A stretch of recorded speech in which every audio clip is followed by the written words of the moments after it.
Hey guys, welcome back to the channel, and I haven't done a Godzilla video in a while, huh? Let's fix that. Heisei Godzilla is one of my favorite Godzillas ever, second only to Showa Godzilla. But like all Godzillas, Heisei gets really downplayed and just generally disrespected. But today I'm here to tell you guys that Heisei Godzilla is very powerful and a force to be reckoned with. What better way of showing this than by putting him up against Goku from Dragon Ball Z? Goku is a pillar of the power scaling community, and if you can beat him or give him a tough fight, you're generally thought of as a pretty strong dude. So if I could prove to you guys that Heisei Godzilla is in that same level of power, then I think it would do a lot to give him some respect on this app. But before that, if you guys like the power scaling content, be sure to like, share, and subscribe. Doing all these things helps push my video into the algorithm, and my channel gets pushed up as a result. So it might seem minor to you, but it means the world to me. But without wasting any more time, let's get into the matchup. I'm gonna do this video a little different than how I usually do it. Usually I'll do one separate character and then move on to whoever he or she is facing. But this time,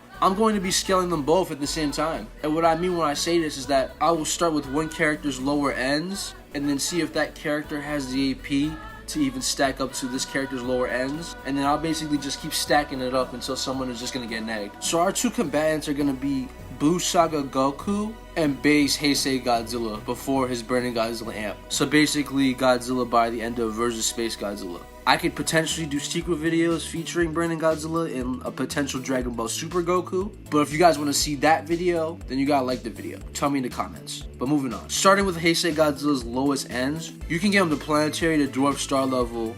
This is ultimately because Godzilla scales above Batra, the same Batra that was confirmed to be able to destroy a planet-destroying meteor. This hypothetical feat has been calculated to be in around dwarf star level, meaning that in order to destroy this meteor, Batra would have had to produce a dwarf star level attack. Batra needed Mothra's help in order to just simply knock out Godzilla, meaning that Heisei Godzilla was able to box and fight on par with two planetary to dwarf star level characters at the same time. It's important to note that Batra's attacks do absolutely no damage to Godzilla, as he's shown multiple times to no-sell these attacks, and guidebook statements even confirm that Godzilla is impervious to these dwarf star level attacks. This is consistent as Godzilla has a statement in the next film that says that he will be able to destroy the planet Earth. Adding on to that point, a guidebook about crossover matchups says that Godzilla will be able to fight on par with and endure attacks that can destroy entire planets.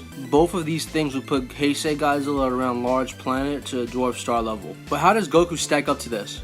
And with that, I'm confident to say that this level of power is nothing to Goku at all, seeing as how even as far back as the Saiyan Saga, Goku would upscale feats that can be calculated to be in around large planet level to even star level. I'm specifically referring to Piccolo's moon-busting feat and Vegeta's destruction of the planet Aurelia respectively. With a power level of 8,000, he would upscale Piccolo pretty blatantly, and with Kaioken, he could overpower and eventually overwhelm Vegeta, going as far to beat him in the beam clash and force him to transform into his Ozaru state. So yes, Goku has an answer to some of Heisei Godzilla's lower ends. But moving on to some of Goku's stuff now. During Namek Saga, when he fought Final Form Frieza, in base he had a power level of 3 million, meaning that he's much stronger than the Frieza that destroyed Planet Vegeta, with the explosion being calculated to be in around Star Plus, borderline solar system level, seeing as how base Goku can amplify his stats by 10 to 20 times via Kaioken. I don't think it's out of the realm of possibility to say that Goku would be solar system around Namek Saga in base. This isn't even taking into account Super Saiyan, which amplifies his stats by 50 times. And to put a wrap on this stellar solar system scaling for Namek Saga, Frieza at Death's Door is able to tank a multi-solar system level explosion. Goku would upscale from this for obvious reasons, as he was able to beat the Tyrant into submission and was much stronger than a 100% Frieza. But how does the King of Monsters compare to this level of power? And I'm happy to report that you can get Godzilla to solar system level as well. This is due to one of his cells completely tanking a black hole and no-selling supernovas at the same time, pretty much. This should scale to Godzilla for obvious reasons, but if you want to argue that Godzilla's cells are more durable than Godzilla himself, then do that. I really got nothing to say to that. But for the rest of you guys, this would mean that at a lowest end, Godzilla would have multi-solar system level durability, and his attack potency would scale to his durability, seeing as how he can injure those who can injure him. It's pretty broad to what extent Godzilla would upscale this, but the little we have to quantify this is pretty impressive. This is due to the period of time in which the cells were believed to have made contact with the black hole. One of the possible time periods discussed in the film is during Godzilla vs. Biollante. Godzilla is much weaker in this movie than he is by the peak of his power power and base during the Heisei era. As in the movie after this, he was fed a nuclear sub, which made him 20 meters taller and 200 times stronger. The power crease in the Heisei era is tremendous from film to film, but to avoid boring you guys, let's just say that Godzilla would upscale this feat by 200 times, meaning that yes, he should be able to fight on par with Namek Saga Goku. Heisei Godzilla grows proportionally to the nuke that you feed him. The nuke that made him 200 times stronger was also confirmed to be 200 times stronger than the last nuke that he had. This is important because before his peak in power, he's amped by Rodan in a process called nuclear fusion. And for those of you guys who don't know how powerful a nuclear fusion is, it can range from 100 times stronger to thousands of times stronger than the average nuke, meaning that theoretically Godzilla would have gained power proportionally to that. This isn't even taking into account that Godzilla before his first 200,000 times multiplier could tank his own AP 10,000 times over. As in Godzilla vs. Biollante, he could take attacks from the fire mirror, which reflected Godzilla's atomic breath at 10,000 times the power. Boost that 200 times multiplier on top of that, and then boost it again via the nuclear fusion, Godzilla would upscale that black hole feat by thousands of times over. The Rodan amp has been calculated to being at lowest end of 71,000 times increase, and at highest, it could have potentially have been a 400,000 times increase, meaning that Godzilla could upscale that black hole by 1,000,000 times over at a low ball. I know I said I wasn't going to go into the multiplier metas, but I can't contain myself when talking about Heisei. I get giddy when I talk about him. Anyways, this would grant Godzilla at least galaxy level AP, potentially even multi-galaxy level AP, but is this consistent? As we know, Godzilla can fight on par with Space Godzilla, and he eventually overpowered Space Godzilla. Space Godzilla is confirmed to have absorbed limitless amounts of energies while in space. If you think limitless is hyperbole, which I don't think it is, but if you think that he absorbed a finite amount of stuff, then the feat has been calculated to be in around multi-galaxy level. This is also consistent as in the manga adaptation of the film, Space Godzilla could illuminate the entire universe, which has been calculated to be in around multi-galaxy as well, meaning that galaxy level Heisei Godzilla is a viable end for his scaling, as the multipliers and feats back it up.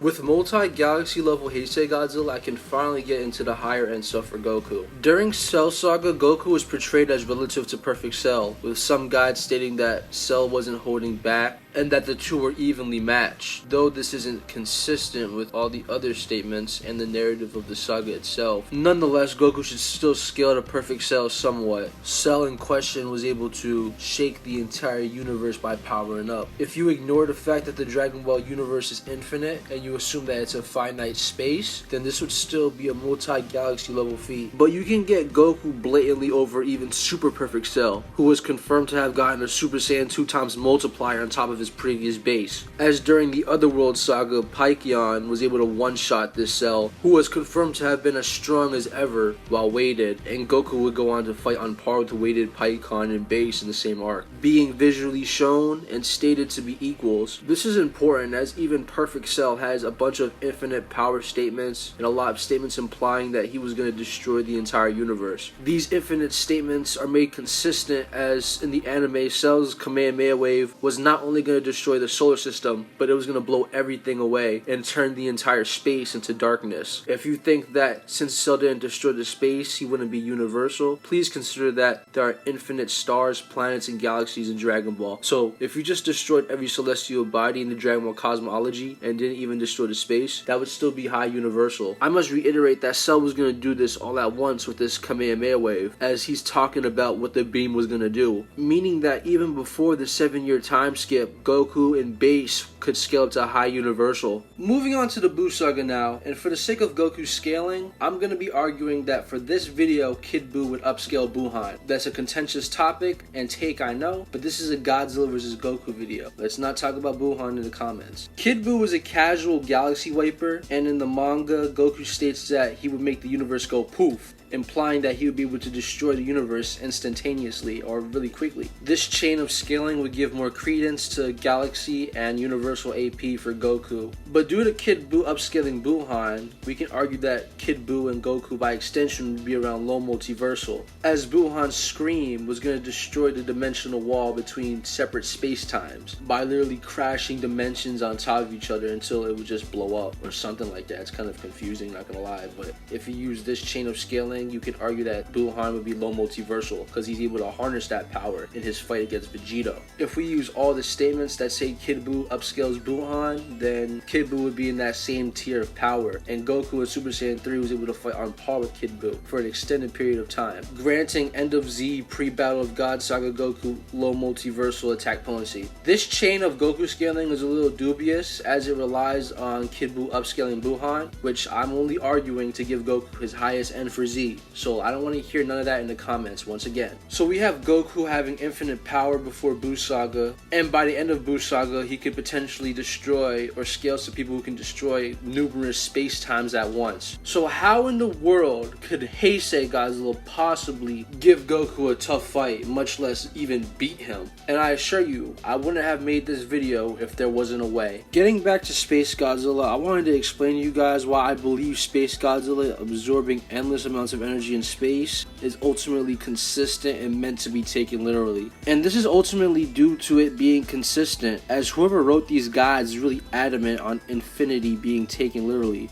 as there's multiple instances with Space Godzilla alone that reference infinity or infinite power. For example, the Heisei era space is confirmed to be endless, and then the guidebook statements say that he absorbed endless amounts of energy. So it's an infinitely expanding space, and Space Godzilla is verbatimly stated to have absorbed said infinite power and manipulate said infinite power. The first reference is obviously when talking about what he absorbed in space, but the other infinite statement for Space Godzilla is referring to his battlefield, which absorbs infinite power and is able to manipulate stuff via unlimited energy, a whole bunch of high universal stuff. And then we have Heisei Godzilla, who was able to overpower him and make him explode. We have a creature that is durable enough to absorb infinite energy and manipulate it throughout his body, and then he gets folded by Godzilla, granting him high universal attack potency. Now moving on to some of Heisei Godzilla's more spicy ends,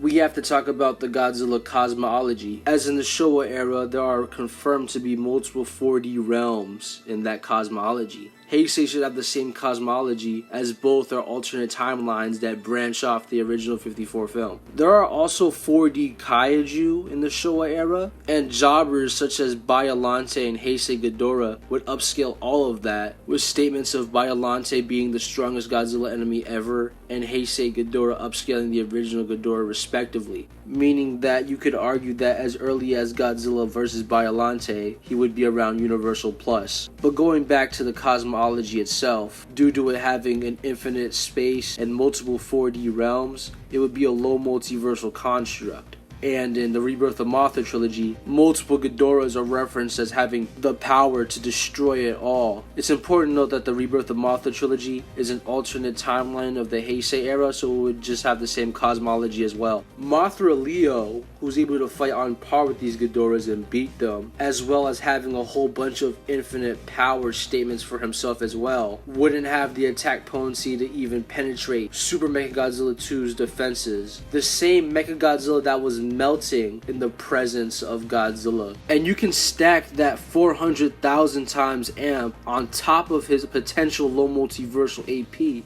And if you believe that multipliers can grant low multiversal characters a higher tier into multiversal, then Heisei Godzilla would definitely fall into that tier. Speed is a very important topic when talking about a versus matchup, so I'm going to group in Godzilla and Goku's speed scaling in this short little section. And I think both of these guys would be around infinite speed at their peak. I'm not going to go over the lower ends as I'm kind of running out of time to make this video, so here's the infinite speed methods for both of these characters. Starting with Goku, he gets a huge chunk of his infinite speed scaling from Kid Buu, who was going to destroy the universe. And if you believe he was going to do this over time, this would be an infinite speed feat. This is somewhat consistent, as Grand Kai believed that Kid Buu would move on to the Kaioshin realm after he was done destroying the universe. And it's important to note that this is before he had learned that Kid Buu can perform instant transmission, so he believed he would be able to get there via speed. The Kaioshin is outside of the universe, so this would be an infinite speed feat. Now moving on to Heisei Godzilla's infinite speed stuff. He gets it from Space Godzilla, who was able to travel from the edge of the infinite universe to Earth. Traveling from the edge of an infinite space in a finite amount of time would qualify the character for infinite speed, seeing as how Space Godzilla can fight Metal while traveling at these speeds. Then their attack speed would be relative to their travel speed. This is consistent, as Godzilla himself could dodge and evade Space Godzilla's crystals, which made the journey to Earth much quicker than Space Godzilla did. The common rebuttal to this feat is that Space Godzilla's crystals don't move as fast on Earth as they do in space, but due to Space Godzilla's control of gravity, things such as the atmosphere would not limit him at all. I have higher speed ends for Heisei Godzilla, but I lowered him to infinite speed because that is where I believe Goku to cap by the end of Z. So who wins this matchup? And honestly, I got Heisei Godzilla. He's very deep into low multiversal, being over 100,000 layers deep into it. He's so deep into it that due to the severity of how badly he'd upscale this, you could argue him to be multiversal. The only way to get Goku by the end of Z to that same tier of power is to scale him to Buhan, which is very contentious and dubious. Even scaling him to Kid Buu is kind of dubious, as there's statements that imply that Kid Buu was just trolling and that Goku couldn't even really hurt him. But I'm not going to take a stance on that. Overall, Godzilla's scaling is just a lot safer. And not only is it safer, he also upscales it by a dramatic amount. And for all you Goku guys crying, don't worry.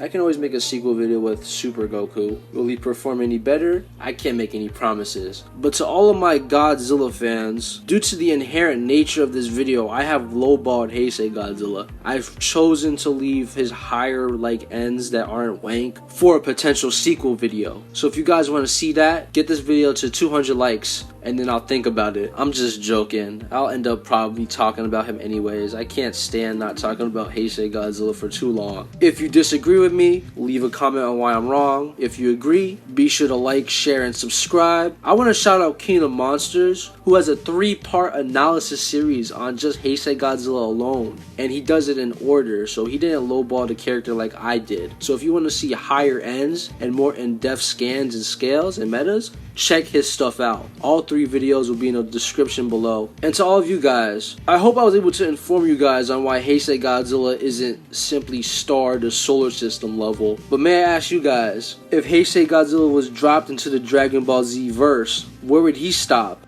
Whoa, hold on. All of what you just watched is wrong. Heisei Godzilla is trash and a jobber. If King Piccolo used his explosive wave, Burning Godzilla is getting obliterated. Nick, we have like 50 star level metas for Heisei. Can you please stop saying he's continental? Never. Ghost, broom! Oh no, not the broom! Go on, get, shoo! For some of my new subscribers, he's a very notorious Godzilla down player. Check out my Showa Godzilla video. And if you want to check out Nick's channel, then I'll link it down below. He posted a video of Kratos laughing at poop. It got how many views?